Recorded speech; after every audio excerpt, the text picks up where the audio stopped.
como que ficou essa questão da pandemia, essa questão dessa mudança que aconteceu para muita gente que passou a trabalhar em home office, passou a trabalhar, que impactou muito, né, na vida das pessoas? Como que isso se relacionou no mundo do trabalho com a questão do burnout? Tem algum impacto, alguma coisa? Muito. A pergunta, a gente não falou não, Demilton. A gente não falou e é extremamente importante a gente falar, até porque a gente está falando agora de coisas que vão ainda, estão por vir. Você veja, nada história que eu digo, né? A gente não começa a falar direto sobre alguma coisa que já não venha sendo anunciada há bastante tempo. As coisas não simplesmente acontecem. Tá certo, alguns eventos tornam elas mais populares, aceleram muitas vezes, né? Então, o que eu estou falando isso? É porque outro dia a gente falou de inteligência artificial no nosso último podcast, né? E aí a gente falou isso, já vinha vindo, né? Então, hoje a gente tem uma série de coisas aí acontecendo, ferramentas e tal, mas isso não é novo, isso já vem no processo.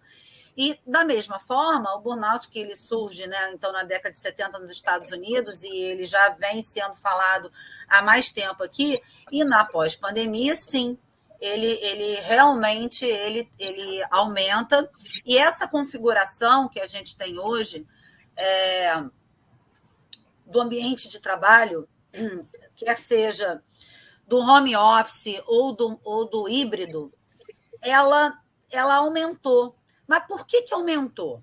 Ela aumentou por uma dificuldade das pessoas, e aí eu vou dizer das pessoas enquanto indivíduos e das pessoas enquanto organização, porque a organização, né, é viva, né, ela é composta por pessoas, então, quer seja individualmente, quer seja enquanto equipe, enquanto uma instituição, enquanto organização, a gente não está se preparando adequadamente para isso. A gente simplesmente vai caindo nas coisas e vai indo, né? E vai tentando sobreviver, né? E vai fazendo uma série de coisas ao mesmo tempo, e quando se percebe, a coisa já está realmente mais crítica. O que eu quero dizer com isso?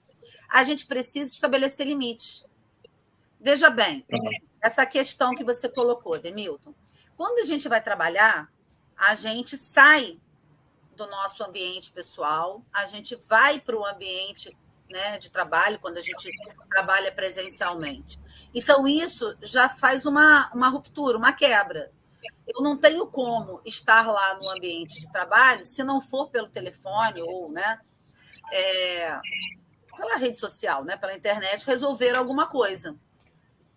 Eu não tenho como fazer comida, eu não tenho como ligar a máquina de lavar, eu não tenho como lavar louça, eu não tenho como botar o feijão de molho, eu não tenho como adiantar alguma coisa. Você divide, né? Atividade organizacional e as atividades profissionais, atividades domésticas, atividades de estudo, né? Você está em ambiente distinto. Exatamente. Eu saio, né? Vamos dizer assim, como é a maioria, né?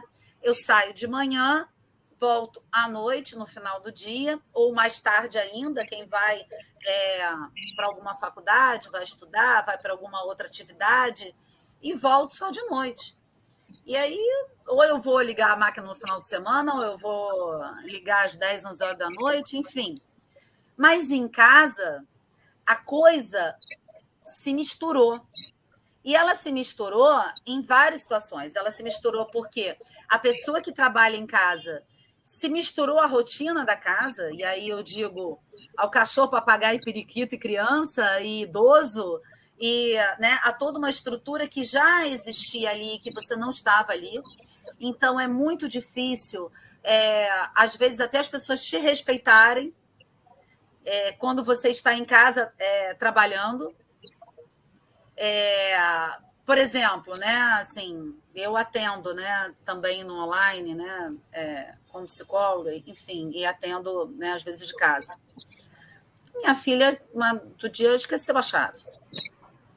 Quase que queimou a campainha, de tanto tocar e de ligar para o meu celular, porque ela sabia que eu estava trabalhando em casa. Uhum. E se você não tivesse em casa, ela ia buscar outra alternativa, ia buscar um chaveiro, ia conversar com uma colega. A chave, Josué.